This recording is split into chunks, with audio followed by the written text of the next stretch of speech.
আসসালামু আলাইকুম, welcome to my cooking টাইমে। অনেকদিন পর আপনাদের সাথে একটি রেসিপি নিয়ে চলে আসলাম। দেখেই হয়তো বুঝে গিয়েছেন আজকের রেসিপিটি কি হবে। আজকের রেসিপিতে রয়েছে ঝরঝরা ভুনা খিচুড়ির রেসিপি। কিভাবে এত সুন্দর ঝরঝরা ভুনা খিচুড়ি তৈরি করবেন সেই সম্পূর্ণ রেসিপিটি আপনাদের সাথে আজকে শেয়ার করব। শীত কিংবা বৃষ্টির দিন খিচুড়ি হলে তো আর কথাই নেই। তো এখানে আমি খিচুড়ি তৈরি করার জন্য চাল নিয়ে নিচ্ছি।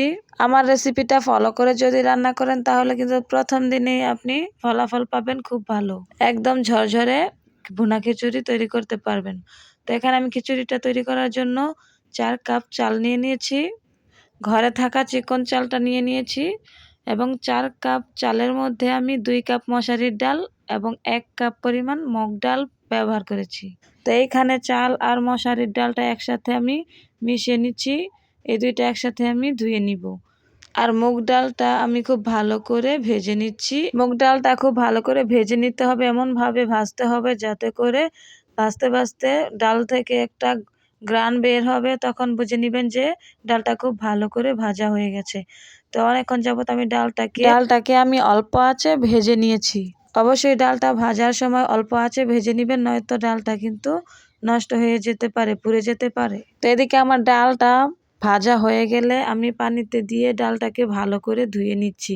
এরপর মুগ ডালটা ধুয়ে রেখে দিয়েছি। তারপর আমি মশারির ডাল এবং চালের সাথে যে একসাথে রেখেছিলাম ওইটা ভালো করে ধুয়ে নিচ্ছি। চাল ডালটা ভালো করে পরিষ্কার করে ধুয়ে নিচ্ছি। ততক্ষণ পর্যন্ত ধুতে হবে যতক্ষণ পর্যন্ত চালের গায়ে থাকা ময়লা পানি সাদা পানির পরিণত না হয়। যতক্ষণ পর্যন্ত সাদা পানি বের না হয় ততক্ষণ পর্যন্ত চাল এবং ডাল ভালো করে ধুয়ে নিতে হবে। তো আমি কিন্তু চাল আর ডাল একসাথে খুব ভালো করে ধুয়ে নিয়েছি। এরপর আমি কড়াই বসিয়ে দিলাম চুলার মধ্যে। কড়াইটা গরম হয়ে গেলে আমি 1/2 কাপ পরিমাণ তেল দিয়ে দিলাম। তেলের মধ্যে 2 থেকে 3টা তেজপাতা দিয়ে দিলাম। তেলটা গরম হয়ে গেলে এখানে আমি 1/2 কাপ পরিমাণ পেঁয়াজ কুচি দিয়ে দিলাম। এর মধ্যে 2 থেকে 3টা এলাচ দিয়ে দিলাম মুখ ফাটিয়ে। তারপর দিয়ে দিলাম আদা রসুনের পেস্ট। তো এখানে আমি আদা রসুনের পেস্ট দিলাম 4 চামচের 3 চামচ পরিমাণ।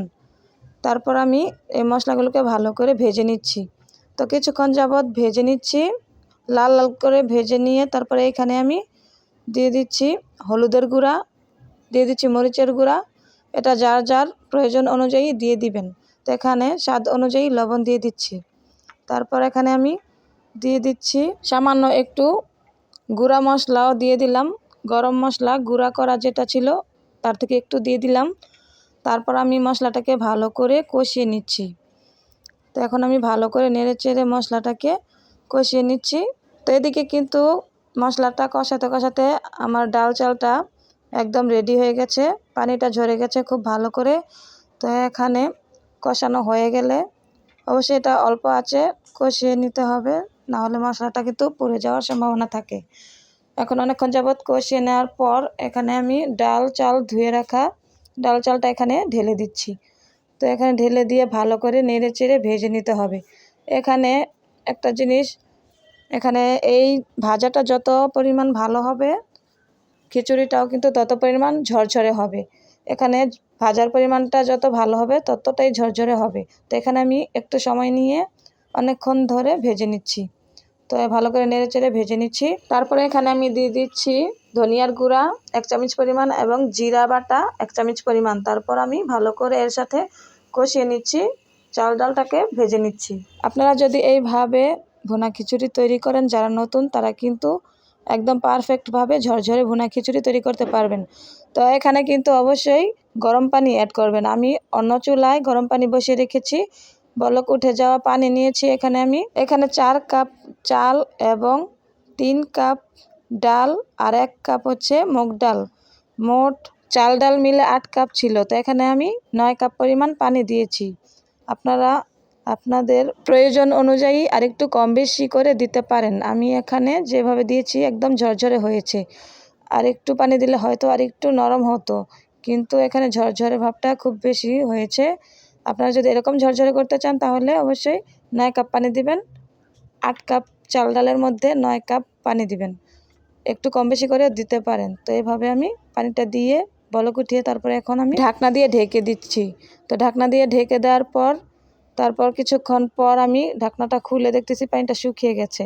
তারপর আমি কাঁচামরিচ দিয়েছি, কাঁচামরিচ দিয়ে আবার ঢেকে দিচ্ছি। একটা তাওয়া বসিয়ে দিয়েছি চুলার মধ্যে। এই তাওয়াটার উপর বসিয়ে দিব যাতে করে এই তাপে ভাপে এই খিচুড়িটা একদম ভালোভাবে সিদ্ধ হয়।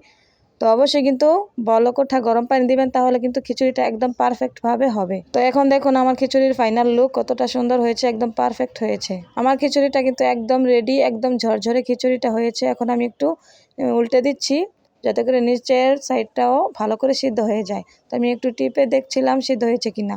তো একটু সামান্য একটু বাকি আছে, ওইটা উল্টে দিলেই ঠিক হয়ে যাবে। তো এভাবে খিচুড়িটা উল্টে দিয়ে তারপরে আমি রেখে দিচ্ছি আবারও 20-25 মিনিটের জন্য।